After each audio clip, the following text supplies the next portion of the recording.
हाँ दोस्तों, मैं उरांव सर आप लोगों को स्वागत करता हूँ आज का झारखंड जीके क्लास में। आज का क्वेश्चन बहुत ही महत्वपूर्ण है जो आपके एग्जाम में 100% देखने को मिलेगा। तो समय को ना गंवाते हुए चलिए पहला क्वेश्चन शुरू करते हैं। उससे पहले बता दें कि आज का जो क्लास है इसमें हम लोग झारखंड जीके का मिक्सअप क्वेश्चन देखने वाले हैं, अर्थात बहुत सारे चैप्टरों को मिलाकर एक ही साथ क्लास में देखने वाले हैं। तो कुल मिलाकर आज का क्लास जो है आपके लिए बेहद खास है। तो डोंट वेस्ट टाइम, आप लोग क्या कीजिए कि अपना नोटबुक निकाल के बैठ जाइए। अब नोटबुक निकालने इसलिए बोलते हैं क्योंकि जो सवाल होगा उसका उत्तर हम बताएंगे ही बताएंगे, लेकिन उसके साथ जो एक्स्ट्रा फैक्ट जुड़ा होगा उसको भी डिटेल में बताएंगे। तो उसको आप लोग क्या कीजिएगा कि अपना नोटबुक में नोट करते हुए चलिएगा। और यकीन मानिए जो आप पढ़ते हैं याद रहता है, लेकिन जिसको आप लिख लिख के पढ़ते हैं आपके दिमाग में अधिक दिनों तक याद रहता है। देखिए पहला क्वेश्चन ही शानदार है, क्या कहता है कि झारखंड पार्टी का गठन कब किया गया था। पहला है आपका 1950, दूसरा है 1938, तीसरा है 1960, चौथा है 1947। तो इसका सही उत्तर हो जाएगा आपका ऑप्शन नंबर ए। 1950 में झारखंड पार्टी की स्थापना की गई थी। अब झारखंड पार्टी का जो है चुनाव चिन्ह क्या था, तो झारखंड पार्टी के चुनाव चिन्ह ये भी पूछता है तो आपका मुर्गा छाप था। इतना याद रखना है। मोस्ट इम्पोर्टेंट कि झारखंड पार्टी का स्थापना किसने की थी, तो हो जाएगा आपका जयपाल सिंह मुंडा ने झारखंड पार्टी की स्थापना की थी। इतना याद रखना है कब की थी, तो 1950 में। अब जो है हम लोग देखेंगे जयपाल सिंह मुंडा के बारे में, क्योंकि जयपाल सिंह मुंडा जो है झारखंड के महान व्यक्तित्व हैं और इनसे संबंधित क्वेश्चन हमेशा हमेशा पूछता है। तो जयपाल सिंह मुंडा को प्यार से लोग क्या कहते हैं, मारंग गोमके। अब मारंग गोमके का अर्थ भी पूछा जाता है, तो मारंग गोमके का मतलब होता है महान नेता। क्या हो जाता है, महान नेता। इतना याद रखना है।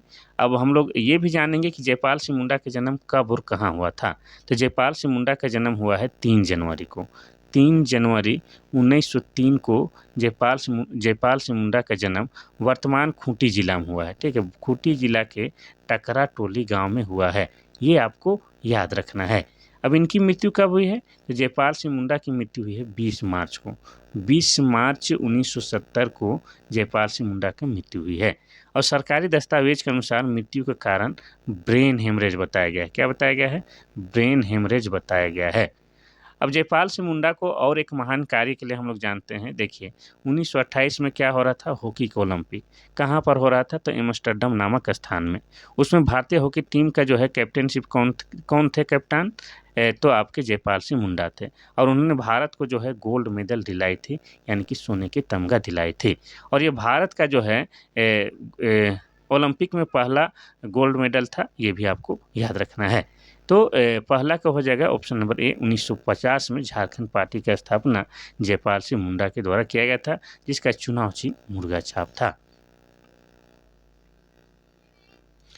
क्वेश्चन नंबर 2 कहता है कि बिरसा मुंडा की मृत्यु कब हुई थी। पहला 1890, दूसरा 1901, तीसरा 1900, चौथा 1899। तो इसका सही उत्तर हो जाएगा आपका ऑप्शन नंबर सी, 1900 ईस्वी में। अगर तारीख बोला जाए तो तारीख हो जाएगा 9 जून। 9 जून 1900 ईस्वी को बिरसा मुंडा की मृत्यु रांची के सेंट्रल जेल में हो गया था। और सरकारी दस्तावेज के अनुसार हैजा से इनकी मृत्यु होती है, लेकिन सच्चाई क्या है कि अंग्रेजों के टॉर्चर के कारण इनकी मृत्यु हुई थी। अब इनका समाधि स्थल कहाँ है, तो इनका समाधि स्थल जो है आपका रांची में ही है। रांची में भी कहाँ, तो एग्जैक्ट आपको बताते हैं कि लालपुर से जो है आप लोग कोकर की ओर बढ़िएगा, तो बीच में यहाँ पर जो है आपका डिस्टिलरी पुल है, वहीं इनका समाधि स्थल बना हुआ है। अब इनका मृत्यु जानेंगे तो ये भी जानेंगे कि बिरसा मुंडा का जन्म कब और कहाँ हुआ था। तो जन्म हुआ है 15 नवंबर को। 15 नवंबर 1875 को बृहस्पतिवार के दिन बिरसा मुंडा का जन्म हुआ है। और आपको बता दें कि इनका जन्म वर्तमान में जो खूंटी जिला है, खूंटी जिला के उलिहातू गांव में हुआ था। इतना याद रखना है। इनके पिताजी का नाम सुगना मुंडा और माता का नाम कर्मी है। इनके धार्मिक गुरु का नाम क्या है, तो धार्मिक गुरु का नाम आनंद पांडे है। इतना याद रखना है। इनके जो सेनापति थे उनका नाम क्या था, उनका गया मुंडा नाम था। और प्यार से जो है बिरसा मुंडा को लोग क्या कहते हैं, तो प्यार से बिरसा मुंडा को लोग धरती आबा कह के पुकारते हैं। और धरती आबा का मतलब क्या होता है, जगत का पिता होता है। और बिरसा मुंडा पर अंग्रेजों के द्वारा जो है 500 रुपये का इनाम रखा गया था। ये सब बात जो है आपको एक एक करके याद रखना है। तो 2 का सही उत्तर ऑप्शन नंबर सी, 1900 ईस्वी हो जाएगा। आगे बढ़ते हैं हम लोग क्वेश्चन नंबर 3 की ओर। क्वेश्चन नंबर 3 कहता है कि आदिवासी महासभा का गठन कब हुआ था? पहला है 1937, दूसरा है 1938, तीसरा है 1939, चौथा 1940। तो इसका सही उत्तर क्या हो जाएगा? सही उत्तर हो जाएगा आपका ऑप्शन नंबर बी हो जाएगा। आदिवासी महासभा का गठन 1938 में किया गया था। देखिए जो फाइल है, जो पेज बनाया गया है, थोड़ा सा ऊपर नीचे है, कोई दिक्कत नहीं, हम लोग मेंटेन कर लेंगे। उसके बाद जो है फिर से नया फाइल बनाएंगे तो हम इस बात को ध्यान रखेंगे। क्वेश्चन नंबर 4 क्या कहता है, देखिए क्वेश्चन नंबर 4 कहता है कि ढाल विद्रोह का नेतृत्वकर्ता कौन थे? पहला है जगन्नाथ ढाल, दूसरा है अनिरुद्ध ढाल, तीसरा है तेजू ढाल, चौथा इनमें से कोई नहीं। तो इसका सही उत्तर हो जाएगा आपका ऑप्शन नंबर ए। जगन्नाथ ढाल के द्वारा ढाल विद्रोह का नेतृत्व किया गया था। इतना याद रखना है, आप लोग को कमेंट करके बताना है कि ये जो ढाल विद्रोह है ये कब हुआ था। ठीक है, इसको आप लोग बताइएगा। चलिए आगे बढ़ते हैं हम लोग क्वेश्चन नंबर 5 की ओर। क्वेश्चन नंबर 5 कहता है कि मुंडा विद्रोह का नेतृत्व किसने किया था? पहला है गया मुंडा, दूसरा है बिरसा मुंडा, तीसरा है अर्जुन मुंडा। तो मुंडा विद्रोह का नेतृत्व किसने किया था? तो बहुत ही आसान है, हो जाएगा आपका बिरसा मुंडा के द्वारा किया गया था। देखिए बिरसा मुंडा के द्वारा जो आंदोलन शुरू किया गया था उसे बिरसा मुंडा आंदोलन कहते हैं, या उसी को जो है मुंडा विद्रोह भी कहते हैं। और उसी का दूसरा नाम क्या है? तो उसी का दूसरा नाम उलगुलान है। अब उलगुलान का मतलब भी पूछता है तो इसका मतलब हो जाता है महान हलचल या महान विद्रोह होता है। ये भी आपको याद रखना है। उलगुलान का मतलब महान हलचल या महान विद्रोह होता है। और उलगुलान का जो है काल भी पूछा जाता है तो आपको बता दें 1895 से लेके 1900 ईस्वी तक के काल को बिरसा मुंडा का विद्रोह का काल या उलगुलान का काल माना जाता है। तो ऑप्शन नंबर बी जो है आपका सही हो जाएगा। चलिए आगे बढ़ते हैं क्वेश्चन नंबर 6। उससे पहले आपको बता दें कि आज जो है अखबार में दे दिया है कि आपका जो है क्षेत्रीय कार्यकर्ता का एग्ज़ाम कब होने वाला है। तो उसको जो है शॉर्ट वीडियो में भी हम बना के डाल देंगे। ठीक है, तो इस तरह से जो है जितना भी आप लोग फॉर्म भरे हैं एक एक करके सारा एग्ज़ाम होने वाला है। आप लोग कक्षपाल का नहीं भरे हैं तो रीओपन हुआ है, उसको भी आप लोग भर लीजिएगा। ठीक है, चलिए क्वेश्चन नंबर 6 कहता है कि क्षेत्रफल की दृष्टि से झारखंड का सबसे छोटा जिला कौन सा है? पहला है लोहरदगा, दूसरा है कोडरमा, तीसरा है गढ़वा, चौथा है रामगढ़। तो इसका सही उत्तर हो जाएगा आपका ऑप्शन नंबर डी। क्षेत्रफल की दृष्टि से रामगढ़ जो है झारखंड का सबसे छोटा जिला है। और रामगढ़ जिला कब बना है? तो ये जिला बना है 12 सितंबर 2007 को, और यह जो है झारखंड का 24वां जिला के रूप में अस्तित्व में आता है। अगर रामगढ़ की बात करेंगे तो ठीक है, रामगढ़ राज्य की स्थापना कब तथा किसने की है? तो रामगढ़ राज्य की स्थापना 1368 ईस्वी में हुआ है। किसने की है इसकी स्थापना? तो राजा बागदेव सिंह के द्वारा रामगढ़ राज्य की स्थापना की गई थी। और रामगढ़ में क्या हुआ था? तो रामगढ़ में आपको बता दें कि 1940 में जो है भारतीय राष्ट्रीय कांग्रेस का 53वां अधिवेशन हुआ था। ये भी आपको याद रखना है। साथ ही रामगढ़ में क्या है? तो रामगढ़ में जो है आपका रजरप्पा जलप्रपात है, जो कि आपका दामोदर और भैरवी नदी के संगम में स्थित है। साथ ही रजरप्पा मंदिर है जिसे माँ छिन्नमस्तिका मंदिर भी कहा जाता है, और ये भी जो है आपका दामोदर और भैरवी नदी के संगम में स्थित है। तो रामगढ़ का जब भी बात आए तो इतना कम से कम आपको याद रखना है। तो रामगढ़ जो है झारखंड का क्षेत्रफल की दृष्टि से सबसे छोटा जिला है। आगे बढ़ते हैं हम लोग क्वेश्चन नंबर 7 की ओर। क्वेश्चन नंबर 7 कहता है कि झारखंड का सबसे अधिक साक्षर वाला जिला कौन सा है? पहला है धनबाद, दूसरा है रांची, तीसरा है हजारीबाग। तो इसका सही उत्तर हो जाएगा आपका ऑप्शन नंबर बी, रांची हो जाएगा। देखिए रांची जो है सबसे अधिक साक्षर वाला जिला है। तो आपको बता दें कि साक्षर का मतलब क्या होता है? तो कोई भी व्यक्ति किसी एक भाषा को पढ़ लेता है और लिख लेता है तो व्यक्ति साक्षर कहलाता है। चाहे वो 2 क्लास पढ़ा हो, चाहे 10 क्लास पढ़ा हो, वो क्या कहलाएगा? साक्षर कहलाएगा। और 2011 के जनगणना के अनुसार झारखंड की साक्षरता दर क्या है? तो 66.4 है। क्या है? 66.4 है। इसमें भी अगर पूछा जाए कि पुरुषों का साक्षरता दर कितना है, तो पुरुषों का साक्षरता दर है 76.81, और महिलाओं की साक्षरता दर कितना है? तो 55.4 है। इतना याद रखना है। और इसमें भी सबसे अधिक साक्षरता दर वाला जिला आपका रांची है। चाहे पुरुष साक्षरता दर की बात करेंगे, चाहे महिला साक्षरता दर की बात करेंगे, दोनों ही मामलों में रांची आगे है।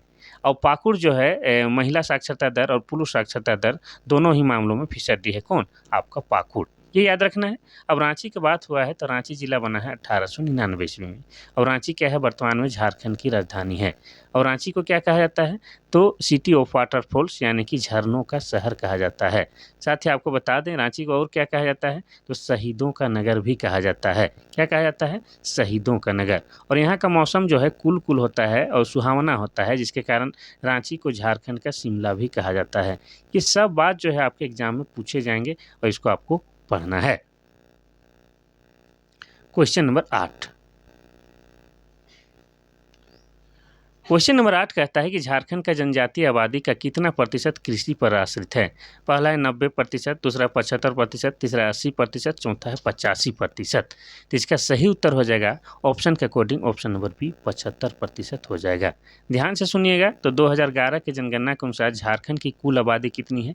3,29,88,134 है। ठीक है। इसमें जो है आदिवासियों की जनसंख्या यानी कि जनजातीय आबादी कितनी है? 86,45,042 है। इसको हम लोग प्रतिशत में निकालते हैं तो 26.2% होता है। अभी जो 86,45,042 है, इनमें से जो है 75% जनजाति जो है क्या करते हैं? कृषि कार्य में निर्भर है। क्या है? कृषि पर आश्रित है। यही बोलना चाह रहा है, कोई दिक्कत वाली बात नहीं है। आगे बढ़ते हैं हम लोग क्वेश्चन नंबर 9 की ओर। क्वेश्चन नंबर 9 कहता है कि निम्नलिखित में से कौन सा ताप विद्युत केंद्र दामोदर नदी घाटी परियोजना के अंतर्गत शामिल नहीं है। पहला है बोकारो थर्मल, दूसरा है चंद्रपुरा, तीसरा है आपका दुर्गापुर, चौथा है पतरातू। तो इसका सही उत्तर क्या हो जाएगा? तो इसका सही उत्तर हो जाएगा आपका ऑप्शन नंबर डी, ये वाला जो है पतरातू। ठीक है, एक फ्रेम में नहीं आ रहा है, कोई दिक्कत नहीं, आपको बता देते हैं। तो पतरातू जो है आपका दामोदर नदी घाटी परियोजना के अंतर्गत नहीं आता है, और बाकी बोकारो थर्मल हो गया, चंद्रपुरा हो गया, दुर्गापुर, ये सब के सब जो है आपका दामोदर नदी घाटी परियोजना के अंतर्गत शामिल है। एक लेकिन जो है पतरातू वो शामिल नहीं है। ऑप्शन नंबर डी इसका सही हो जाएगा। Question number 10। क्वेश्चन नंबर 10 कहता है कि झारखंड में एल्युमिनियम कारखाना कहाँ स्थित है। पहला है गोमिया, दूसरा है भुरकुंडा, तीसरा है सिंदरी, चौथा है मूरी। तो इसका सही उत्तर क्या हो जाएगा? इसका सही उत्तर ऑप्शन नंबर डी मूरी हो जाएगा। आपको बता दें कि झारखंड में एल्युमिनियम का कारखाना मूरी में स्थापित किया गया है। कब किया गया है? तो 1938 ईस्वी में स्थापित किया गया है। और ये मूरी कहाँ है? तो ये आपका रांची जिला के अंतर्गत आता है। इतने याद रखना है। चलिए, तो हो जाएगा मूरी के कारखाना आपका एल्युमिनियम का कारखाना मूरी में है, और मूरी आपका रांची में है। और कब इसकी स्थापना हुई? 1938 में। और एल्युमिनियम का जो है अयस्क क्या है? तो एल्युमिनियम का अयस्क बॉक्साइड है। क्या है? बॉक्साइड से जो है आपका एल्युमिनियम बनता है, और एल्युमिनियम से जो है आपके घर के किचन में जो बर्तन हैं वो सब बनते हैं। Question number 11। क्वेश्चन नंबर 11 कहता है कि कौन सी जनजाति का निवास स्थल टांडा कहलाता है। पहला है करमाली, दूसरा है बिरहोर, तीसरा है माल पहाड़िया, चौथा है मुंडा। तो इसका सही उत्तर हो जाएगा आपका option number B Birhor. Birhor जनजाति का जो है निवास स्थल टांडा कहलाता है। आपको बता दें कि 2011 के जनगणना के अनुसार झारखंड में 32 जनजाति पाई जाती है, और उन्हीं में से 8 को जो है आदिम जनजाति का दर्जा दिया गया है। उन्हीं में से जो है एक आपका क्या है? बिरहोर। और बिरहोर में जो है, बिरहोर का शाब्दिक अर्थ होता है क्या? जंगल का आदमी। क्या हो जाता है? तो जंगल का आदमी इसका शाब्दिक अर्थ हो जाता है। और बिरहोर का जो निवास स्थल है उसे टंडा कहा जाता है। और आपको बता दें कि बिरहोर जनजाति का निवास स्थल सबसे अधिक कहाँ है? तो आपका हजारीबाग जिला में जो है इनकी जनसंख्या सबसे अधिक देखने को मिलता है। इतना याद रखना है। और बिरहोर जनजाति के बीच जो है कोहबर चित्रकारी फेमस है। कौन सा? कोहबर। अब कोहबर का अर्थ भी पूछता है, तो कोहबर में कोह का मतलब हो जाता है बर, कोह मतलब गुफा, और बर मतलब दूल्हा हो जाता है। और संयुक्त रूप से कोहबर का अर्थ निकालेंगे तो क्या हो जाएगा? गुफा के अंदर विवाहित जोड़ा। तो हो जाएगा बिरहोर। चलिए आगे बढ़ते हैं हम लोग क्वेश्चन नंबर 12 की ओर। क्वेश्चन नंबर 12 कहता है कि जनजातीय समाज में संस्थागत रूप से धूमकुड़िया क्या है। पहला है पंचायत स्थल, दूसरा है पूजा स्थल, तीसरा युवा गृह, चौथा है शमशान स्थल। तो इसका सही उत्तर हो जाएगा आपका ऑप्शन नंबर सी युवा गृह। जनजातीय समाज में युवा गृह को क्या कहा जाता है? धूमकुड़िया कहा जाता है। विशेषकर उरांव जनजाति के युवा गृह को धूमकुड़िया कहा जाता है। अब युवा गृह क्या होता है? तो इसको आप क्या कह सकते हैं? तो इसको प्रशिक्षण गृह भी मान सकते हैं। यहाँ पर जो है जनजातीय युवक युवतियों को अपने धर्म संस्कृति से संबंधित प्रशिक्षण दिया जाता है। इसके अलावा उनके जीवन में महत्वपूर्ण योगदान निभाने वाले कार्यों के बारे में भी प्रशिक्षण दिया जाता है। ठीक है, जिसमें उरांव जनजाति की युवा गृह को क्या कहा जाता है? धूमकुड़िया कहा जाता है। अब इस धूमकुड़िया में जो है प्रवेश प्रत्येक 3 साल में एक बार मिलता है, प्रत्येक 3 साल में। और सामान्यतः यह प्रवेश जो है सरहुल के दिन दिया जाता है। और कितनी उम्र अवस्था में दिया जाता है? तो 10 से 11 साल के अवस्था में यहाँ पर प्रवेश मिलता है। और उसकी सदस्यता कब तक रहती है? तो आपको बता दें कि जब तक जो है युवक या युवती का शादी नहीं हो जाता है वह धूमकुड़िया का सदस्य बना रहता है। लेकिन जैसे ही उसका शादी होता है तो धूमकुड़िया से ऑटोमेटिक जो है सदस्यता समाप्त हो जाती है। ठीक है, तो हो जाएगा आपका युवा गिरी है। और वैसे धुमकुड़िया को जो है या युवागिरी को जो है संथाल जनजाति में क्या कहा जाता है, तो घोटुल कहा जाता है। और मुंडा जनजाति में क्या कहा जाता है, तो गीती ओड़ा कहा जाता है। ये भी आपको याद रखना है। चलिए आगे बढ़ते हैं हम लोग क्वेश्चन नंबर 13 की ओर। क्वेश्चन नंबर 13 कहता है कि सिंगबोंगा किस जाति का मुख्य देवता है। पहला संथाल, दूसरा असुर, तीसरा मुंडा, चौथा उपरोक्त सभी। तो इसका सही उत्तर हो जाएगा आपका ऑप्शन नंबर डी, उपरोक्त सभी। ठीक है, संथाल जनजाति के भी प्रमुख देवता का नाम सिंगबोंगा है। असुर लोग भी अपने प्रमुख देवता को सिंगबोंगा बोलते हैं, मुंडा भी बोलते हैं। तो ऑप्शन नंबर डी हो जाएगा। और सिंगबोंगा जो है भगवान सूर्य का प्रतीक है, ये भी आपको याद रखना है। ठीक है, तो ऑप्शन नंबर डी जो है यहाँ सही हो जाएगा। आगे बढ़ते हैं हम लोग क्वेश्चन नंबर 14 की ओर। क्वेश्चन नंबर 14 कहता है कि मिंज निम्न में से कौन सा गोत्र चिन्ह है। पहला है पक्षी, दूसरा है बंदर, तीसरा है पेड़, चौथा है मछली। तो इसका सही उत्तर हो जाएगा आपका ऑप्शन नंबर डी, मछली। आपको बता दें कि जनजातीय लोगों के बीच जो है गोत्र होता है, सभी जनजाति के बीच में गोत्र होता है और प्रत्येक गोत्र का जो है कोई ना कोई चिन्ह होता है या मतलब होता है। ठीक उसी प्रकार जो है मिंज एक गोत्र है या टाइटल है और इसका अर्थ मछली होता है। इतना याद रखना है। ठीक है, पक्षी, ये जो खाखा गोत्र का अर्थ क्या हो जाएगा, पक्षी। बंदर में तिग्गा, तिग्गा जो गोत्र है उसका अर्थ क्या हो जाएगा, बंदर। ठीक है, ये सब आपको याद रखना है। चलिए आगे बढ़ते हैं हम लोग क्वेश्चन नंबर 15 की ओर। क्वेश्चन नंबर 15 कहता है कि निम्न में से कौन सा गीत बच्चों के जन्म के अवसर पर गाया जाता है। पहला है झंझाइन, दूसरा है अंगनई, तीसरा है डोमकच, चौथा है झूमर गीत। तो इसका सही उत्तर हो जाएगा आपका ऑप्शन नंबर ए, झंझाइन। बच्चे के जन्म अवसर पर गाया जाने वाला गीत कौन सा है, झंझाइन है। इसको कैसे याद रखेगा, तो बच्चे के जन्म पे जो है झुनझुना बजाया जाता है। इस ट्रिक के माध्यम से आप लोग इसको याद रख सकते हैं। तो बच्चे के जन्म का अवसर पर झंझाइन गीत गाया जाता है। अंगनई ये क्या है, महिला प्रधान नृत्य है और ये जो है महिलाएं जो है घर के आंगन में इसको नृत्य करती है। डोमकच आपको बता दें कि विवाह के अवसर पर किया जाने वाला एक लोक नृत्य है। झूमर में जो है पुरुष और महिला दोनों शामिल होते हैं, ये भी आपको याद रखना है। चलिए आगे बढ़ते हैं हम लोग क्वेश्चन नंबर 16 की ओर। क्वेश्चन नंबर 16 कहता है कि बिरसा आंदोलन का मुख्यालय कहाँ था। पहला है खूंटी, दूसरा है रांची, तीसरा है जमशेदपुर, चौथा है धनबाद। तो इसका सही उत्तर हो जाएगा आपका option number A, Khunti. Birsa आंदोलन का मुख्यालय या मुख्य केंद्र बिंदु कहाँ था, खूंटी था। अब खूंटी की बात करेंगे तो खूंटी जिला बना है 12 सितंबर 2007 को और ये झारखंड का 23वां जिला के रूप में अस्तित्व में आता है और ये रांची जिला से अलग करके बनाया जाता है। इतना याद रखना है। साथ ही खूंटी के बारे में आपको बता दें कि ये जो है इसमें जो है प्रतिशत के दृष्टिकोण से सबसे अधिक एसटी यानी कि आबादी जनसंख्या है, एसटी आदिवासी आबादी जनसंख्या है। साथ ही खूंटी झारखंड का ऐसा जिला में शामिल है जो किसी भी राज्य के साथ सीमा साझा नहीं करता है। आपको बता दें कि वर्तमान में झारखंड में जो है 24 जिला है, उनमें से 22 जिला किसी न किसी राज्य के साथ सीमा साझा जरूर करता है, लेकिन खूंटी प्लस लोहरदगा झारखंड के 2 ऐसे जिले हैं जो किसी भी राज्य के साथ सीमा साझा नहीं करते हैं। तो बिरसा आंदोलन का मुख्य केंद्र कहाँ था, खूंटी जिला था। चलिए आगे बढ़ते हैं हम लोग क्वेश्चन नंबर 17 की ओर। क्वेश्चन नंबर 17 कहता है कि रांची जिला टना भगत पुनर्वास अधिनियम कब पारित हुआ था। पहला 1908, दूसरा 1932, तीसरा 1948 और चौथा 1953। तो इसका सही उत्तर हो जाएगा आपका ऑप्शन नंबर सी, 1948। आपको बता दें कि 1914 से लेकर 1947 तक, ठीक है, टाना भक्तों का ज़मीन का जो है अधिग्रहण कर लिया गया था या अंग्रेज़ों के द्वारा छीन लिया गया था। उसको वापस लौटाने के लिए 1948 में रांची जिला टाना भगत पुनर्वास अधिनियम पारित किया गया था। इतना याद रखना है। ठीक है, अब इससे जो है कुछ बातें याद आ रहा होगा कि टाना भगत आंदोलन कब हुआ था और किसके नेतृत्व में हुआ था। तो टाना भगत आंदोलन 1914 में हुआ था। किसके नेतृत्व में हुआ था, तो जतरा भगत के नेतृत्व में टाना भगत आंदोलन शुरू हुआ था। इतना याद रखेंगे। चलिए आगे बढ़ते हैं हम लोग क्वेश्चन नंबर 18 की ओर। क्वेश्चन नंबर 18 कहता है कि टाना भगत आंदोलन किस जनजाति से संबंधित है। पहला है मुंडा, दूसरा है संथाल, तीसरा उरांव, चौथा है हो। तो इसका सही उत्तर हो जाएगा आपका ऑप्शन नंबर सी, उरांव जनजाति से संबंधित टाना भगत आंदोलन है। पहले आपको बता दें कि टाना भगत आंदोलन 1914 में हुआ था। किसके नेतृत्व में हुआ था, तो जतरा भगत के नेतृत्व में हुआ था।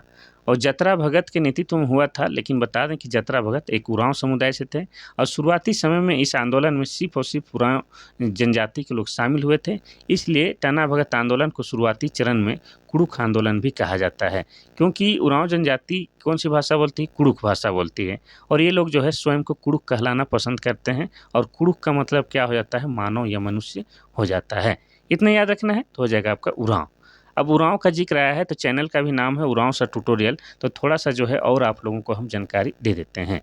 उरांव जो है झारखंड की जनसंख्या की दृष्टि से दूसरी सबसे बड़ी जनजाति है। इनकी भाषा क्या है? तो इनकी भाषा कुड़ुख है, और कुड़ुख भाषा को लिखने के लिए तोलोंग सिकी लिपि का प्रयोग किया जाता है। और बता दें कि तोलोंग सिकी लिपि का आविष्कार नारायण उरांव के द्वारा किया गया है। किसके द्वारा? नारायण उरांव के द्वारा किया गया है। और कुड़ुख भाषा जो है आपका द्रविड़ भाषा परिवार के अंतर्गत आता है, ये याद रखना है। अब उरांव जनजाति का जो सर्व प्रमुख देवता है उसे क्या कहा जाता है? तो उसका नाम है आपका धर्मेश, और धर्मेश जो है भगवान सूर्य का प्रतीक है, ये भी आपको याद रखना है। उरांव जनजाति में जो है सरहुल जो है सबसे बड़ा त्यौहार है, लेकिन सरहुल को ये लोग सरहुल नहीं बल्कि खद्दी के नाम से पुकारते हैं। और उरांव जनजाति में जो युवागिरी होता है उसे क्या कहा जाता है? उसे धूमकुड़िया कहा जाता है। इतना आपको याद रखना है। तो ऑप्शन नंबर सी जो है आपका सही हो जाएगा। आगे बढ़ते हैं हम लोग क्वेश्चन नंबर 19 की ओर। क्वेश्चन नंबर 19 कहता है कि बिरसा मुंडा पेशे से क्या थे? पहला है व्यापारी, दूसरा है चर्मकार, तीसरा है कृषक, चौथा है बुनकर। तो इसका सही उत्तर हो जाएगा आपका ऑप्शन नंबर डी, बुनकर थे। बिरसा मुंडा का मुख्य पेशा क्या था या पेशा क्या था उनका? तो हो जाएगा बुनकर हो जाएगा। बिरसा मुंडा के बारे में ऑलरेडी हम बहुत कुछ बता चुके हैं, तो टाइम वेस्ट नहीं करते हुए हम लोग आगे बढ़ते हैं। चलिए आगे बढ़ते हैं हम लोग क्वेश्चन नंबर 20 की ओर। क्वेश्चन नंबर 20 कहता है कि नागवंशी राजाओं की प्रारंभिक राजधानी कहाँ थी? पहला है चुटिया, दूसरा है सुतियांबे, तीसरा है दोइसा, चौथा है खुखरा। तो इसका सही उत्तर हो जाएगा आपका ऑप्शन नंबर बी, सुतियांबे था। आपको बता दें कि नागवंश की स्थापना 64 ईस्वी में की गई थी। इसी को जो है क्या कहा जाता है? प्रथम शताब्दी। क्या कहा जाता है? इसी को प्रथम शताब्दी माना जाता है। और किनके द्वारा किया गया था? तो फनी मुकुट राय के द्वारा किया गया था। अब इसीलिए जो है फनी मुकुट राय को जो है नागवंश का आदि पुरुष भी कहा जाता है। और ये जो नागवंशी हैं इनके राजकीय भाषा का नाम क्या है? तो इनके राजकीय भाषा का नाम नागपुरी है। क्या नाम है? नागपुरी। वही नागपुरी जो है वो जिसे बांसुरी की भाषा भी बोली जाती है, बहुत ही प्यारा भाषा है। ठीक है, तो ये जो फनी मुकुट राय जो थे जिन्होंने नागवंश की स्थापना की थी, उनकी राजधानी क्या थी? तो सुतियांबे। इस तरह से सुतियांबे जो है नागवंशी राजाओं का प्रारंभिक राजधानी थी। ये सब बात जो है आपको याद रखना है। आगे बढ़ते हैं हम लोग क्वेश्चन नंबर 21 की ओर। क्वेश्चन नंबर 21 कहता है कि भारत के राज्यों में झारखंड का क्रम क्या है? पहला है 25वां, दूसरा है 26वां, तीसरा है 27वां, चौथा है 28वां। इसका सही उत्तर हो जाएगा आपका ऑप्शन नंबर डी, 28वां। देखिए हमारा झारखंड कब बना था? 15 नवंबर। 15 नवंबर 2000 ईस्वी को जब झारखंड अलग राज्य के रूप में अस्तित्व में आता है, उसमें ये भारत का 28वां राज्य बनता है। लेकिन वर्तमान में जो है भारत में राज्यों की स्थिति क्या है? तो वर्तमान में भारत में 28 राज्य हैं। कितने? 28 राज्य हैं और 8 केंद्र शासित प्रदेश हैं। ये भी आपको याद रखना है। ठीक है, तो हो जाएगा आपका ऑप्शन नंबर डी। और हमारा जो झारखंड है ये बिहार राज्य से अलग करके बनाया गया है। ठीक है, बिहार राज्य से। बिहार का जो है 46% भूभाग काट करके और 18 जिला लेके जो है अलग झारखंड राज्य की स्थापना की गई है। तो ऑप्शन नंबर डी जो है यहाँ पर सही है। आगे बढ़ते हैं हम लोग क्वेश्चन नंबर 22 की ओर। क्वेश्चन नंबर 22 कहता है कि झारखंड की सबसे लंबी नदी कौन सी है? पहला है स्वर्णरेखा नदी, दूसरा है दामोदर, तीसरा है बराकर, चौथा है सोन। तो इसका सही उत्तर क्या हो जाएगा? तो इसका सही उत्तर हो जाएगा आपका ऑप्शन नंबर बी, दामोदर नदी। दामोदर नदी के बारे में जो है विस्तार में आपको बताते हैं। तो देखिए दामोदर नदी का उद्गम स्थल कहाँ होता है? तो ये टोरी नामक स्थान से निकलता है। और टोरी कहाँ पर है? तो टोरी आपका लातेहार जिला में है। और लातेहार जिला बना है आपका 4 अप्रैल। कब? 4 अप्रैल 2001 को लातेहार जिला बनता है। इतना याद रखना है। दामोदर नदी को क्या कहा जाता है? तो दामोदर नदी को देव नदी के नाम से भी जाना जाता है। और ये झारखंड का सबसे प्रदूषित नदी भी है। क्या है? झारखंड का सबसे प्रदूषित नदी है। साथ ही यह जो है झारखंड का सबसे लंबी नदी है। अब लंबी कह रहे हैं तो कितना लंबी? तो आपको बता दें कि झारखंड में जो है इसकी लंबाई 200 कितना है? तो 292 किलोमीटर। कितना? 290 किलोमीटर। ठीक है, 290 किलोमीटर ये झारखंड में इसकी लंबाई है। लेकिन आपसे ये भी पूछा जाता है कि दामोदर नदी की जो है कुल लंबाई कितनी है? तो 592 किलोमीटर इसकी कुल लंबाई है। इतना याद रखना है। अब दामोदर नदी को जो है बंगाल का शोक भी कहा जाता है। क्या कहा जाता है? तो बंगाल का शोक कहा जाता है। अब बंगाल का शोक क्यों कहा जाता है? तो आपको बता दें कि दामोदर नदी में जो है अत्यधिक बाढ़ आती है, जिससे जान माल की काफ़ी क्षति होती है, जिसके कारण दामोदर नदी को बंगाल का शोक भी कहा जाता है। चलिए आगे बढ़ते हैं हम लोग क्वेश्चन नंबर 23 की ओर। क्वेश्चन नंबर 23 कहता है कि कोयला का निक्षेप पाया जाता है कहाँ पर? पहला है गोंडवाना संरचना, दूसरा आर्कियन संरचना, तीसरा है धारवाड़ संरचना, चौथा विंध्यन संरचना। तो इसका सही उत्तर हो जाएगा आपका ऑप्शन नंबर ए, गोंडवाना संरचना में कोयला का निक्षेप पाया जाता है। इतना याद रखना है। चलिए आगे बढ़ते हैं हम लोग क्वेश्चन नंबर 24 की ओर। क्वेश्चन नंबर 24 कहता है कि 2011 की जनगणना के अनुसार जनसंख्या की दृष्टि से झारखंड का सबसे बड़ा जिला कौन सा है? पहला पश्चिमी सिंहभूम, दूसरा है धनबाद, तीसरा है हजारीबाग, चौथा है रांची। तो इसका सही उत्तर हो जाएगा आपका ऑप्शन नंबर डी, रांची हो जाएगा। आप सभी जानते हैं कि 2011 की जनगणना के अनुसार झारखंड की कुल जनसंख्या 3,29,88,134 है। इसमें भी सबसे अधिक जनसंख्या वाला आपका जिला कौन सा है? तो आपका रांची है। और उस समय जो है लगभग रांची में 19 लाख के आसपास आबादी थी। लेकिन आपसे ये भी तो पूछ सकता है कि झारखंड का सबसे कम जनसंख्या वाला जिला कौन सा है? तो लोहरदगा है। और लोहरदगा में उस समय जो है कितनी जनसंख्या थी? तो लगभग 4 लाख के आसपास थी। ये याद रखना है। तो रांची जो है जनसंख्या की दृष्टि से सबसे बड़ा जिला है, रांची। आगे बढ़ते हैं हम लोग क्वेश्चन नंबर 25 की ओर। क्वेश्चन नंबर 25 कहता है कि 2011 की जनगणना के अनुसार किस जिला का लिंगानुपात सबसे अधिक है? पहला है कोडरमा, दूसरा है पश्चिमी सिंहभूम, तीसरा है रांची, चौथा है धनबाद। तो इसका सही उत्तर हो जाएगा आपका ऑप्शन नंबर बी, पश्चिमी सिंहभूम। तो सबसे पहले आपको बता दें कि लिंगानुपात किसे कहा जाता है। तो प्रति 1000 पुरुषों में महिलाओं की संख्या को लिंगानुपात कहा जाता है। इसी को इंग्लिश में सेक्स रेशियो भी कहा जाता है। और आपको बता दें कि 2011 की जनगणना के अनुसार झारखंड की लिंगानुपात कितना है? तो 949 है। कितना है? 949 है। लेकिन कहीं कहीं पर जो है 948, 937 भी लिखा मिल सकता है। लेकिन तीनों में से जो विकल्प में रहेगा तो वही सही हो जाएगा, और तीनों रहेगा तो 49 वाला आपका सही हो जाएगा। अब बात करेंगे कि पश्चिमी सिंहभूम का जो है लिंगानुपात सबसे अधिक है। तो पश्चिमी सिंहभूम का लिंगानुपात कितना है? तो 1005 है। यानी कि प्रति 1000 पुरुषों में महिलाओं की संख्या 1005 है। तो बहुत अच्छी बात है। अब सबसे कम लिंगानुपात वाला जिला कौन सा है? तो आपका है धनबाद। और धनबाद का लिंगानुपात कितना है? तो 908 है। ये भी आपको याद रखना होगा। चलिए आगे बढ़ते हैं हम लोग क्वेश्चन नंबर 26 की ओर। क्वेश्चन नंबर 26 कहता है कि कौन सी जलप्रपात का दूसरा नाम गौतम धारा जलप्रपात है? पहला है हुंडरू जलप्रपात, दूसरा है जोन्हा जलप्रपात, तीसरा है दसम जलप्रपात और चौथा है हिरनी जलप्रपात। तो इसका सही उत्तर हो जाएगा आपका ऑप्शन नंबर बी, जोन्हा जलप्रपात को ही क्या कहा जाता है? गौतम धारा जलप्रपात कहा जाता है। और ऐसा इसलिए कहा जाता है क्योंकि ऐसी मान्यता है कि जोन्हा जलप्रपात पर कभी गौतम बुद्ध आए हुए थे, वहाँ ठहरे हुए थे, वहाँ स्नान किए हुए थे। ऐसा मान के ही जोन्हा जलप्रपात को गौतम धारा जलप्रपात भी कहा जाता है। और ये जो जोन्हा जलप्रपात है ये आपका रांची जिला के अंतर्गत आता है। और आपको बता दें ये आपका कहाँ है? तो राढ़ू नदी पर है। इतना आपको याद रखना है। चलिए नेक्स्ट क्वेश्चन की ओर बढ़ते हैं, क्वेश्चन नंबर 27 की ओर, यानी कि 27 की ओर। क्वेश्चन नंबर 27 कहता है कि झारखंड क्षेत्र स्वशासी परिषद कब बनाया गया था? पहला 1985, दूसरा 1995, तीसरा 1965, चौथा है 1975। इसमें कोई डाउट नहीं, इस क्वेश्चन को हम बार बार रिपीट कर चुके हैं। इसका सही उत्तर हो जाएगा आपका ऑप्शन नंबर बी, 1995 में। अगर तारीख सहित पूछा जाए तो तारीख हो जाएगा आपका 9 अगस्त 1995 को जो है झारखंड क्षेत्र स्वशासी परिषद का गठन किया गया था। ठीक है, चलिए आगे बढ़ते हैं हम लोग क्वेश्चन नंबर 28 की ओर।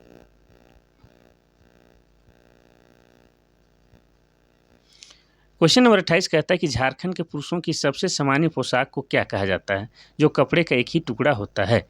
पहला है लुंगी, दूसरा है धोती, तीसरा अचकन, चौथा है भगवा। तो ऑप्शन के अकॉर्डिंग जो है इसका सही उत्तर हो जाएगा आपका ऑप्शन नंबर डी, भगवा हो जाएगा। इसको आप लंगोट भी कह सकते हैं। ठीक है, लंगोट जो कि कपड़ा का एक ही टुकड़ा का बनाया जाता है। और ये पोशाक जो है सबसे सामान्य रूप है। इससे सिंपल और साधारण कोई भी ड्रेस नहीं हो सकता है। ठीक है, तो हो जाएगा आपका भगवा, जिसको केरिया भी कहा जाता है। Question number 29। क्वेश्चन नंबर 29 कहता है कि झारखंड का कौन सा शहर झारखंड की सांस्कृतिक राजधानी के रूप में जाना जाता है? पहला रांची, दूसरा है देवघर, तीसरा है दुमका, चौथा है धनबाद। तो इसका सही उत्तर हो जाएगा आपका ऑप्शन नंबर बी, देवघर को जो है झारखंड का सांस्कृतिक राजधानी कहा जाता है। आप सभी जानते हैं कि देवघर जो है ये ज़िला कब बनता है, 1983 ईस्वी में। और देवघर में ही आपका क्या है कि बाबा बैद्यनाथ धाम है। क्या है? बाबा बैद्यनाथ धाम है, जहाँ पर प्रत्येक साल जो है सावन के महीने में पूरे 1 महीने के लिए श्रावणी मेला लगता है। और ख़ास बात यह है कि यहाँ पर जो है पूरे विश्व से लाखों की संख्या में श्रद्धालु आते हैं और सभी जो है एक ही प्रकार का वस्त्र धारण करते हैं। इतना याद रखना है। और यहाँ पर जो देवघर में जो बाबा बैद्यनाथ मंदिर है, इसका निर्माण किसने करवाया है? तो राजा पूरनमल के द्वारा बाबा बैद्यनाथ धाम का मंदिर का निर्माण कराया गया है। और इसके पीछे एक मान्यता है कि यह मंदिर जो है अंतिम संस्कार के लिए सबसे उचित जगह है। ऐसा इसलिए कहा जाता है क्योंकि इसके पीछे एक दंत कथा प्रचलित है कि भगवान महादेव के द्वारा जो है माता सती, जो कि माँ पार्वती का एक रूप है, उनके हृदय का अंतिम संस्कार यहीं पर किया गया था। इसीलिए जो है इस जगह को अंतिम संस्कार के लिए उपयुक्त माना जाता है। ठीक है, तो देवघर को क्या कहा गया है? तो झारखंड की सांस्कृतिक राजधानी कहा गया है। चलिए आगे बढ़ते हैं हम लोग क्वेश्चन नंबर 30 की ओर। क्वेश्चन नंबर 30 कहता है कि निम्न में से कौन सा वन्यजीव अभयारण्य झारखंड में स्थित है? पहला है हजारीबाग वन्यजीव अभयारण्य, दूसरा है कोलेरू वन्यजीव अभयारण्य, तीसरा है कमलांग वन्यजीव अभयारण्य, चौथा है सोनाई रूपाई वन्यजीव अभयारण्य। तो नाम से ही पता चल रहा है ऑप्शन नंबर ए जो है हजारीबाग वन्यजीव अभयारण्य झारखंड की वन्यजीव अभयारण्य है। और ये कहाँ पर है? तो जैसे नाम से ही पता चल रहा है ये आपका हजारीबाग जिला में है। तो ऑप्शन नंबर ए जो है आपका सही हो जाएगा। तो ये था आज का महत्वपूर्ण क्लास जो आपके लिए काफ़ी शिद्दत के साथ लाया गया था। कल फिर महत्वपूर्ण क्लास के साथ मिलते हैं, तब तक के लिए थैंक यू, धन्यवाद।